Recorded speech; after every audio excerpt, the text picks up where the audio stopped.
Em uma quinta-feira, do dia 24 de fevereiro de 2022, se iniciava a invasão da Rússia contra a Ucrânia.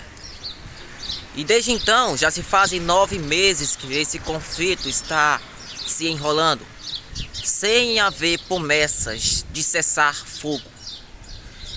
E nesse vídeo eu quero explicar de uma maneira bem simples, sem muita enrolação, a relação de Deus com as guerras. O que tem em comum? Deus apoia as guerras. Você se acompanha meu canal, já deve ter visto um vídeo aqui em que eu falo qual o papel do cristão em meio a uma guerra. O cristão deve ou não deve ir à guerra. Até porque a Bíblia, vocês conhecem, muitas pessoas, os pacificadores usam muito isso. Nós devemos amar os nossos próximos, devemos amar o nosso inimigo. E todos isso são versículos, são mandamentos realmente bíblicos. São de origem divina e inspirados. Mas o que fazer em relação à guerra na Ucrânia? Deus apoia o extermínio de pessoas que na realidade são pessoas criadas pelo mesmo Deus, são criaturas, são irmãos, um matando ao outro, crianças morrem e a fome persiste no meio de uma guerra.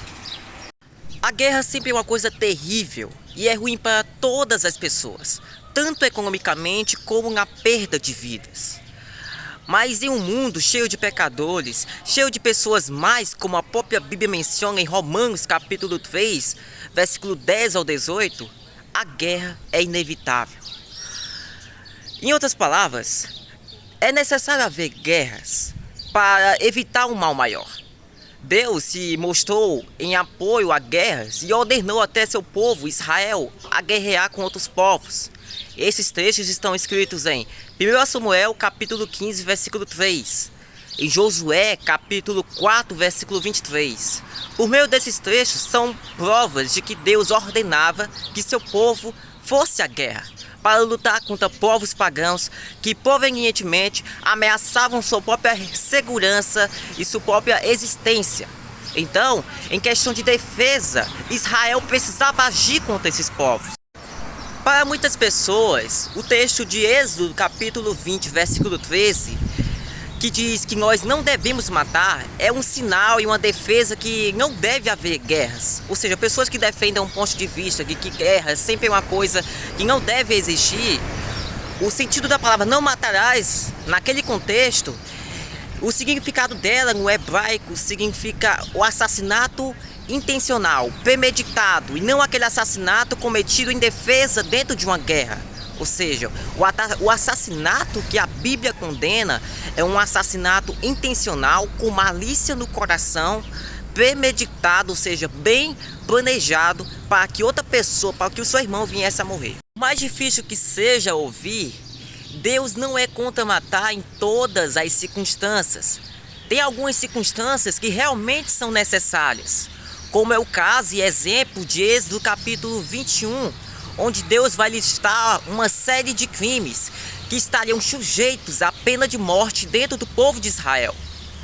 Em Números capítulo 31, Deus ordena que seu povo se vingue dos midianitas. Ou seja, Deus ele é contra qualquer tipo de violência. Mas em outras situações, em algumas circunstâncias, é realmente necessário. Já imaginou se Adolf Hitler tivesse dominado o mundo? Se nada, ninguém se oposse a ele? Se nada, ninguém guerreasse com ele? Adolf Hitler, mesmo seus sucessores, estariam até hoje no poder, governando e matando milhões de judeus. Ou seja, as guerras servem para minimizar um mal maior. E tantas outras coisas, tantas outras situações bem diferentes. Mas você pode dizer para mim, certo? Deus apoiou as guerras no Antigo Testamento, até formulou penas de morte no Antigo Testamento. Mas hoje nós não vivemos mais sob o regime da antiga lei de Moisés. Hoje nós somos restaurados pelo sangue de Jesus. De fato, hoje nós somos salvos pela graça de Deus e nós não vivemos mais sob o domínio da lei.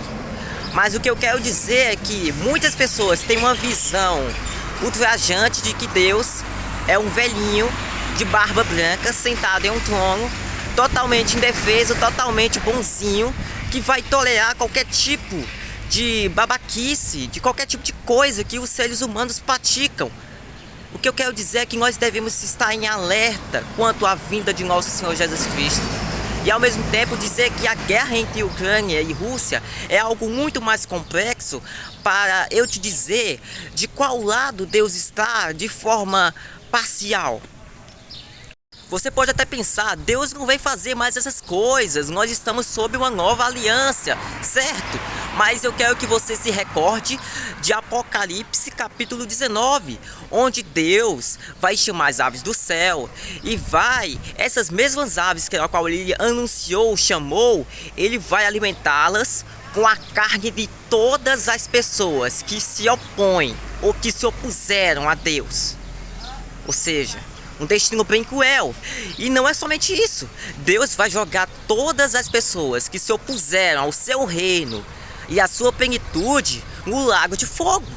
Isso está na Bíblia e você não pode refutar, se é que você acredita que a Escritura é totalmente inspirada por Deus. Então, não adianta dizermos que Deus é um ser totalmente tolerável, porque ele possui emoções e possui limites. Então, em certa parte, Deus apoia guerras para evitar um mal maior. Porque vivemos sob o mundo, sob o domínio do pecado.